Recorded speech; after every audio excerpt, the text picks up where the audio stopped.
Good morning, everybody. Welcome back to Mike, Drawing with Mike.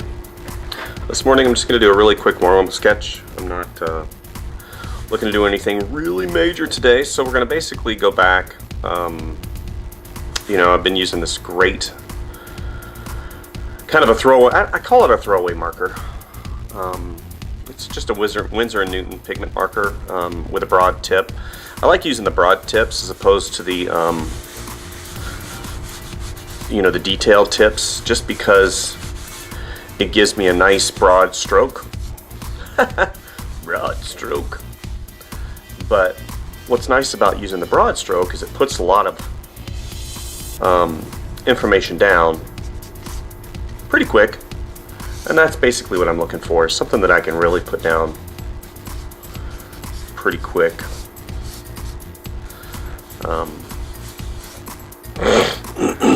Excuse me, pretty quick to get the drawing going. So today I'm just going to do a really, like I said, a really quick sketch of maybe a goblin king. Been really busy lately, just trying to get finished with all the projects in my life, from all the toy designs that I've been working on to the book that I've been illustrating.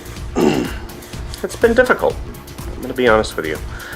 So many times as artists and budding illustrators and graphic designers and graphic artists, we have this vision of exactly what our career might look like, or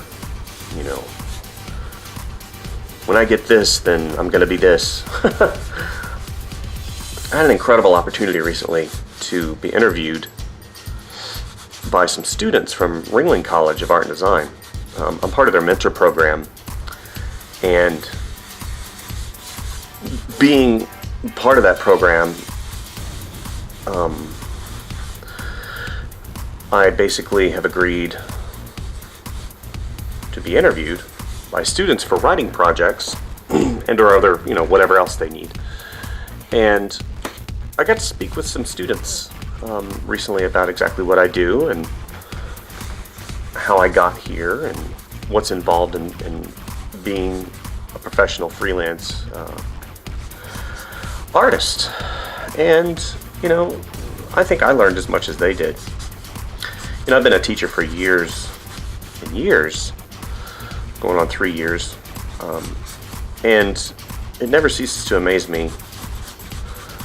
There's a couple things going on.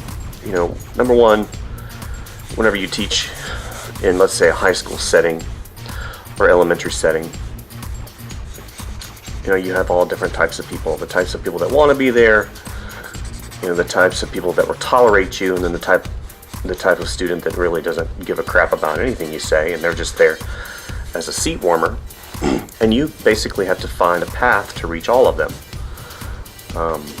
And it's not easy. But speaking with the students at Ringling gave me a really great insight, because I was there.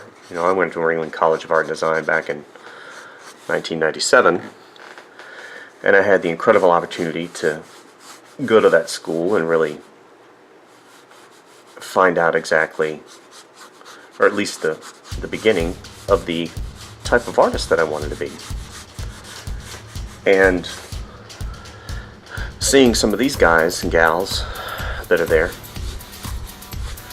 really kind of brought home exactly where I was at that particular point in time. I was very green when I was at Ringling. I had kind of a chip on my shoulder, I think because I was older and I had already done a few things here and there in the art field. And it was really great because, seeing a lot of people that are not only better than me, but also had a very humbling demeanor to them. It's very important that you keep, that humbleness about you in the art field. You might be good, but you you don't know everything, and you should always have a demeanor of learning to you. But what I'm basically trying to say is I really enjoyed speaking with the students because it really gave me insight of exactly who I was, but also where students are right now, especially in the college market. You know, some of them were prepared, some of them were not prepared.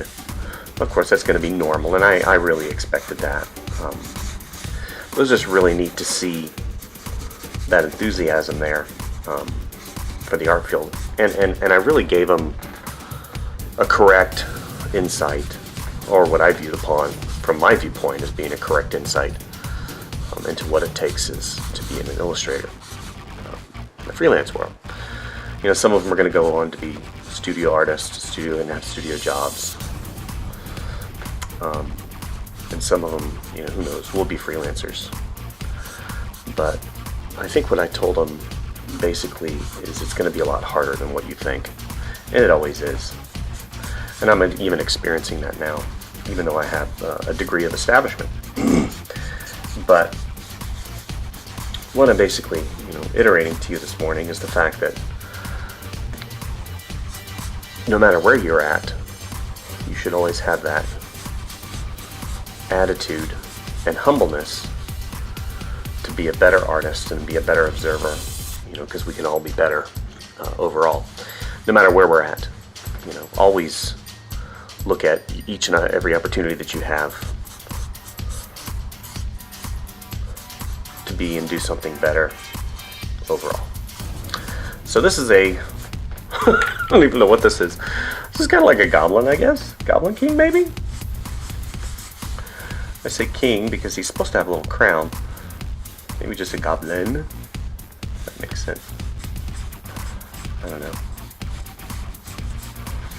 Whenever you do stuff like this, I always tell students, I say, you always start out, you know, with that feeling of looking into the page and viewing, you know, viewing it as a three-dimensional plane, and always thinking three-dimensionally, and therefore you can place things according to where things are inside of this particular world in this page. And this really helps people out because, especially if you're doing characters, you know, and stuff, and understanding anatomy, and you can get that base down and really, you know, kind of hone exactly where stuff is. And that's exactly what I just did just a second ago in this particular character. So what I'm going to do is I'm going to put you guys on time lapse, just like I do every single time I do one of these drawings. I picked up some more of these pens. I went to my local art store, picked up some more of these pens because the other ones had run out. Today I'm working on toned paper, and I really like working on this paper because it gives me that mid-ground as far as whenever I go into push and pull, darks and lights, and hue tones out. So, but enjoy the time lapse, and share and subscribe if you like what you see. Definitely give me suggestions of things you'd like to see. And as always, I thank you guys for visiting my channel, and we'll see you next time. Bye.